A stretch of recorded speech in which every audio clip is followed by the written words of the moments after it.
বিশ্বকাপ নিতে না, সৌদি আরবে বিশ্বকাপ নিব কারণ নেইমার আর রোনালদো তারা সৌদি আরবের মুখে আইছে এর লাগি সৌদি আরবে বিশ্বকাপ নিব তাই না কি আর্জেন্টিনা নিব না সৌদি নিব না আর্জেন্টিনা নাই আর্জেন্টিনা পেটু আর্জেন্টিনা মেসি চান্স পাইছে না দাদা তো ওই স্পেনে নিব কি হ্যাঁ স্পেনে নিব হ্যাঁ সৌদি পাইছে 100% স্পেনে নিব। আর সৌদি সৌদি নেইমার আছে রোনালদো আছে পুরো হয়ে গেছে না না না তুমি স্পেনের জোয়ান খেগুতে নয়া এক প্লেয়ার এতে ও যে ইয়ামাল এটা বুমা এটা এমবাপ্পে তাকে তো টাইম নাই আর্জেন্টিনা গোলিয়ে গছিলেন গতবিরা ও ওকে খেলা রিভিরা সৌদি সৌদিত নে খেলা শেষ শেষ শেষ এর লাগি তো এর লাগি তো আমরা আশা ছাড়িয়া সৌদির মুখে ছাড়া 1 কোটি ইয়ে পাইছে ও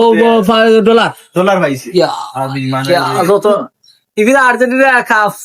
আশা করা যায় না কাপ নেওয়ার দরকার না আছে না সে আর পারতা না ঠিক আছে সৌদি কনফার্ম তো হ্যাঁ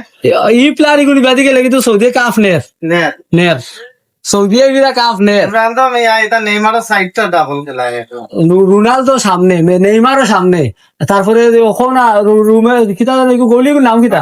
মার্টিনেজ লিলগি সৌদিয়ে এবং কোন দল আছে যে আইয়া তার লগে দিও করতা বিড়তা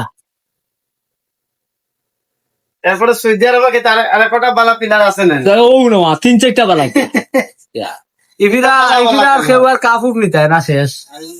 মেসি তাতে গোল দিলাইছেন মিয়াতে আর খিতা